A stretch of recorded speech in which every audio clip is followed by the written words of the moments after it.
One of the performances that's going under the radar is Payton Talbott, and that's because you've got the performance of Petr Yan, you've got the upset in the co-main event. Payton Talbott was phenomenal, and I backed Henry Cejudo going into this one because I just thought Henry won last time, the retirement fight, the experience that Henry has over Payton Talbott, the quote-unquote hole in Payton Talbott's game is what Henry Cejudo won a gold medal in the wrestling. And Payton Talbott was just phenomenal. He has leveled up. He reminds me a little bit of Paddy Pimblett in that every single fight that you see of Payton Talbott, he gets better and he gets better and he rises to the occasion and he rises to the level of the fighter that he's now fighting. I thought when the fight started, I thought Henry was throwing some good low kicks. I thought he was landing the good low kicks while still keeping eye contact with Payton Talbott. I didn't like his reactions to the shots that were being thrown by Talbott. He was kind of completely shelling up and bending forwards. There's an eye poke in there, and the referee said it was unintentional. But if you have your fingers out, that's you're intentionally putting your fingers out. I'm not going to talk about eye pokes too much, but I thought the refereeing all night was quite poor. Like I said, in the Moreno fight, I thought Mark Smith with an early stoppage. I'm going to talk about Mark Smith again in a little bit. Saying that an eye poke is unintentional despite the fact that the fighter has their fingers pointing out. How is that unintentional? You tell me. But Payton Talbott is a sniper. He was throwing a lot less and landing a lot less in the early rounds than Henry Cejudo. But everything that he did land had a huge impact on Henry Cejudo. The second takedown in the fight, you got the inside trip takedown by Payton Talbott taking down Henry Cejudo, an Olympic gold medalist, phenomenal. The second takedown was a veteran move from a very young fighter against a veteran. He drew Henry into the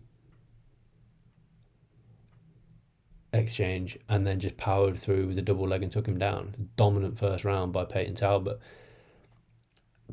And then the second round was much the same. He was just picking Henry Cejudo off wherever he wanted to pick him off. Henry did well in a scramble in the second round to get top position, but ultimately it was Payton Talbott's night. And I put on my notes, probably a good time for Cejudo to hang them up. He looked slow, he looked sloppy, and he was vastly outfought by the next generation of fighter in Payton Talbott. And I'm not afraid to... I've put in my notes, I'd have pulled Henry out of there in the second round. Why take unnecessary damage in your final fight? You risk getting put out cold in a fight that he was never going to win after that second round. He hasn't got one-punch knockout power. I don't know when the last time Henry Cejudo finished a fight was. I think, was it the Marlon Moraes fight? He's obviously the smaller guy in there physically.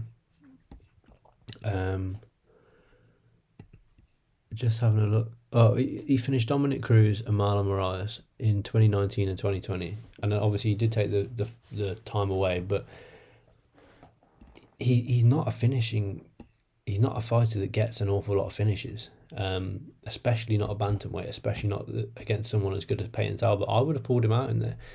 And his corner saying, you're the toughest effing guy I've ever met. Weird. You don't get a medal for being tough in the UFC. You get put out cold for being tough. And he's very lucky that Payton Talbott didn't put him out cold. That knee that Payton Talbott landed in the final exchange was rough. It was really, really bad. And like I said, I would have probably pulled Henry Cejudo out after that second round, especially with it being... I mean, his retirement... Look, it's difficult. I wasn't there. I don't know Henry Cejudo. I don't know how he trained. But, Rogan was going on about how his gas tank might be an issue. He's 38. He's not... he's not like an old man. You've got Jan Blachowicz in there in the fight before him, 41 years old, I think. But look, Henry Cejudo is a legend. He's a former two-weight world champion. And behind all the shtick, the cringe...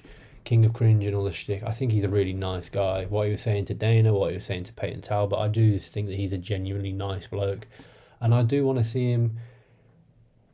I want to see him now transition into. I just want to see him still working with the UFC. I want to see him.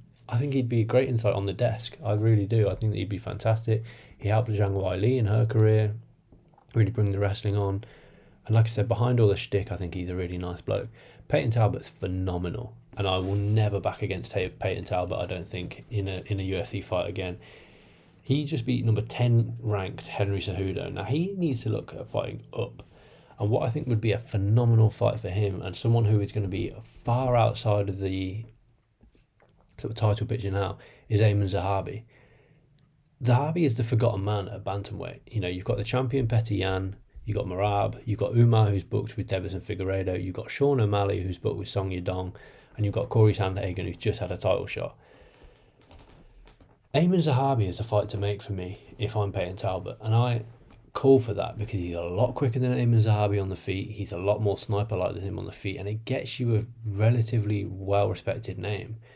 Now, you could go down the route of just making it into the top 10. Now you fight someone below you, maybe like a Rob Font or a David Martinez. But for me, it's Payton Talbot. Payton Talbot versus Ayman